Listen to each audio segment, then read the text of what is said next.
Muhajirin atau Muhajirin dan Ansor. Terus kata Rasulullah, Umar, ajibu, kamu harus menjawab bahwa saya masih. Akhirnya Umar berteriak keras bahwa Rasulullah itu masih hidup. Ini contoh-contoh informasi yang secepatnya harus dijawab. Terus ketiga, informasi yang nggak penting dijawab karena memang sudah hoax, sudah sampah. Misalnya gini, orang melihat di TV infotainment itu nggak pernah yakin kok benar apa enggak.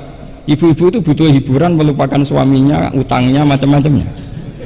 Makanya saya bilang, ibu-ibu ini subjek, bukan objek. Jas uangnya banyak. Sebetulnya ibu-ibu juga jadi korban karena nggak secantik yang di TV. jadi ini penting saya ketahui. Begitu juga melihat Real Madrid misalnya. Kita ini kalau ngidolakan pemain lokal, kan datangkan pelatih, ngelatih itu mahal, bikin stadion mahal, mendingan ngidolakan sudah jadi. Lagi-lagi mereka kita jadikan objek dari keinginan kita yang nggak mau repot-repot, ya beli yang instan gitu. Jadi ini mungkin yang saya beda dengan beliau. Saya ini sering ketemu para dokter, para profesor di Jogja, bahkan saya bikin komunitas grup diskusi kematian. Itu profesor-profesor yang mau mati itu sering diskusi sama saya. Kenapa ini penting? Karena mereka bilang gini, Pak Bahak, dunia ini pasti kita tinggalkan saja, perumusnya banyak. Masa kematian yang kita songsong nggak ada perumusnya gitu. Makanya kita bikin tim perumus kematian. Terus saya bilang, ini bedanya profesor sama intelektual. Kalau intelektual itu diskusikan yang profan, dunia itu profan, nanti habis. Kalau kematian itu abadi. Maka untuk orang jadi profesor, sarannya harus tahu tentang kematian. Dari provokasi ini banyak teman-teman diskusi kematian ini. Ini penting saya utarakan karena dunia apapun hebatnya seperti yang dipandang Mas Hakim, bisa dibalik juga. Misalnya orang bilang Israel nggak bisa dikalahkan, sebetulnya hingga sekarang pun Palestina nggak bisa dikalahkan. Hebatnya apa Israel? Nyatanya tidak bisa menghilangkan Palestina, paling di Google dihapus itu saja. Sama. Apa sih hebatnya punya TV banyak, pemirsanya banyak? Sebetulnya TV itu menggantung banyak pemirsa, dan itu kita. Sebetulnya mereka yang bergantung kita, apa kita yang bergantung mereka? Zaman ibu-ibu belum ada sinetron, mereka terhibur, ngerasani tonggo, petanan, macam-macam. Artinya punya cara untuk hiburan. Lalu TV-TV ini menjadikan mereka objek untuk jadi kaya. Ini gimana supaya kita jadi kaya, mereka jadi pemirsa, jadi apa, macam-macam. Jadilah kita objek. Tapi karena kita orang pinter, ibu-ibu pinter, sebenarnya TV mereka subjek juga, ibu-ibu. Delok bojone ra ganteng ya delok yang di TV kan itu. Jadi ini pembanding saja karena ini acaranya seminar, nanti eksekutornya yang penasehnya Gus Yofur, muharirnya ini nanti itu. Jadi menurut saya ini saya seperti pesan Gus Iid, kita sersan saja, serius tapi santai. Karena setahu saya sering diskusi sama Gus Yofur. Kemarin diskusi tentang waktu di Denmark, di Eropa itu disamakan, dikonversi waktu yang ada katulistiwa. Apa setiap negara punya aturannya sendiri? Karena Denmark itu ada masa tertentu yang siang itu sampai 3 bulan. Sampai sekarang saya sering diskusi sama beliau tentang itu. Terus tentang Mina Jadi, tentang macam-macam lah. Setahu saya begini ya, pernah ada guyonan di beberapa ulama. Pernah dipertanyakan, cengkeh itu kan wangi, sehingga kalau kue tar itu dikasih cengkeh. Oke, kita sepakat dalam konteks bikin kue tar itu cengkeh dikategorikan pewangi. Lalu kategorinya adalah pewangi. Pertanyaannya berarti kalau orang haji, ihram, merokok itu wajib bayar dam karena pakai pewangi. Itu hampir putus. Karena dikonsensus oleh ahli-ahli pakar kue itu termasuk kategori pewangi. Tapi ketika ada pembanding ini Mas, ini pentingnya pembanding. Lalu berarti orang Jumatan disunatkan rokok, kan harus pakai kesunatannya kan pakai pewangi gitu. Nyatanya tuntas juga, nggak jadi. Akhirnya keputusan itu udah jadi. Jadi kalau saya ditanya Gus Barok, cara ngelawan apa hegemoni Barat atau derasnya media massa, ya sudah kalau nggak punya kan nggak keserang. Makanya saya tidak punya gitu. Jadi orang susah ada gelombang pornografi karena lihat. Gus Barok mungkin lihat sehingga merasa ada gelombang pornografi. Lah saya kan tidak punya, makanya saya nggak serang. Karena dulu ngaji saya itu Darul Mafasid Muqaddamun ala Jalbil Masoleh. Kalau disara-saran sad dan lidaro'ek, kalau rawan bahaya ya tidak usah. Ya saya kira gitu, kira-kira alasan saya kena. Selain mungkin saya tidak kuat beli Gus Baru gitu. Tapi kan tidak pantas, saya termasuk orang yang dianggap keren terus nggak kelar itu, tidak mampu beli. Tapi yang saya mencintai anak-anak Anwar karena alma mater dengan kita, dan nanti kalau misalnya ada tanya jawab ya biasa saja seperti dulu. Anda tidak harus yakin saya benar, meskipun Anda jangan yakin pendapat Anda benar. Tapi masalah media memang mulai dulu Banu Tamim itu pernah juga datang ke Rasulullah bilang innamat hanazinun wa dhammana syainun, itu masyhur. Ya Muhammad, kita ini iman tanpa dijajah Anda, kita iman karena bukan kalah perang, dan kita komunitas yang besar, sehingga perlakukan kami dengan khusus. Karena sekali saya muji Anda, maka pujian kita adalah menjadi zainun laka, menjadi hiasan, menjadi pencitraan yang bagus bagi Anda.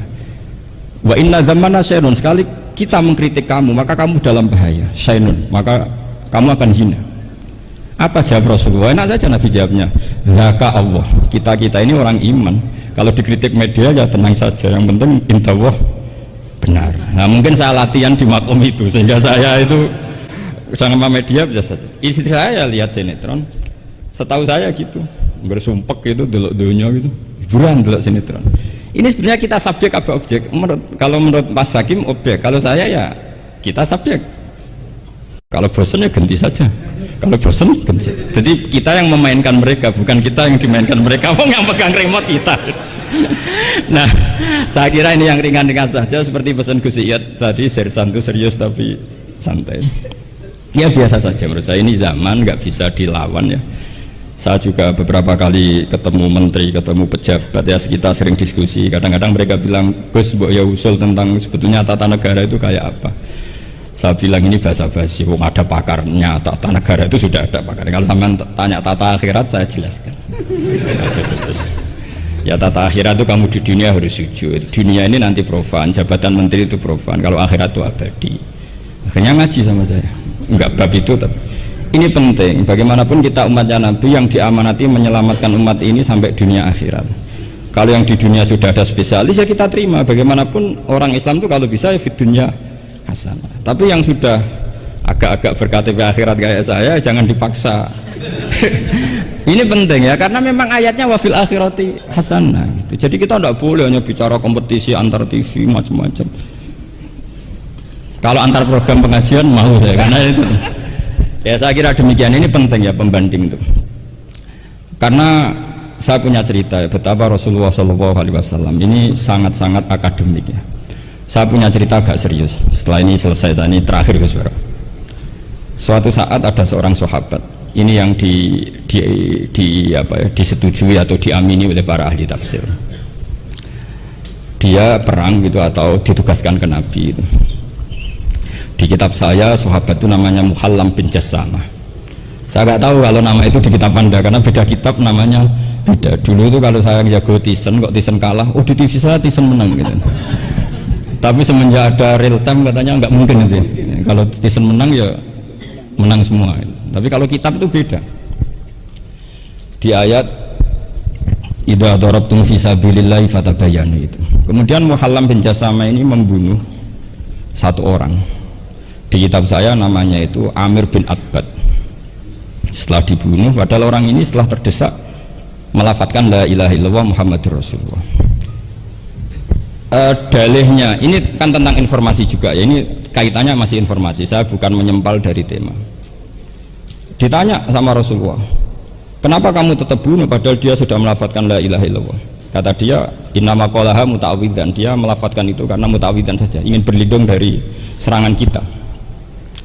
Kata Nabi masih ya, Nabi itu kan nggak mudah terpancing emosi.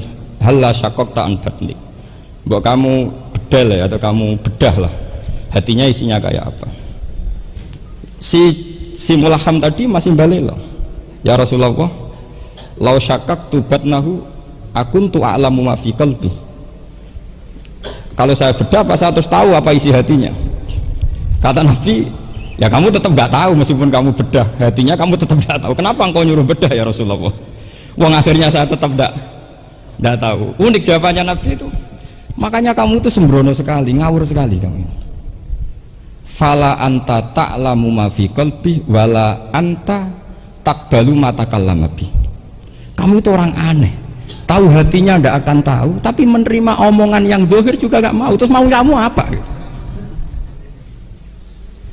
Kemudian orang ini itu dianggap punya kesalahan besar, satu bantah Nabi dan membunuh orang sing talafadhu di kalimati la ilaha illallah. Akhirnya ketika dimakamkan itu lafadhatul ardu, apa dimuntahkan oleh bumi sampai 3 kali. Terus Rasulullah ngendikan innal ardo takbalu man huwa syarrun minhu walakinnallaha wa'adzakum alla ta'udu. Sebetulnya bumi itu sering menampung orang yang lebih jelek ketimbang dia. Kita tahu dulu bumi yang nangkung Namrud macam-macam lah, Abu Jahal, Abu Lahab. Tapi kenapa ini jadi begini, nggak diterima bumi? Karena Allah wa'adzakum alla ta'udu. Allah memberi nasihat supaya kamu tidak mengulang. Artinya begini teman-teman santri ya, dalam menerima informasi itu ada hal-hal yang butuh kita sikapi, ada yang enggak misalnya gini, masalah talafut bi kalimati syahadah, bi kalimatai syahadah, itu siapapun yang melafadzkan harus kita terima karena ini kalimat sakral. Bahkan ketika terdesak, yaitu masyhur itu dalam cerita sebagian kitab, Usama bin Zaid itu pernah membunuh orang padahal sudah talafadhu bi syahadatin, itu sama Nabi disalah-salahkan. Padahal kata Usama, tapi dia sudah memotong tangan kita, kaki kita. Masa pas kita punya kesempatan tidak boleh bunuh ya Rasulullah? Kata Rasulullah tetap saja ngendikan kaifa tasna'u bila ilahil wahida ja'at yaumal qiyamah. Terus begitu.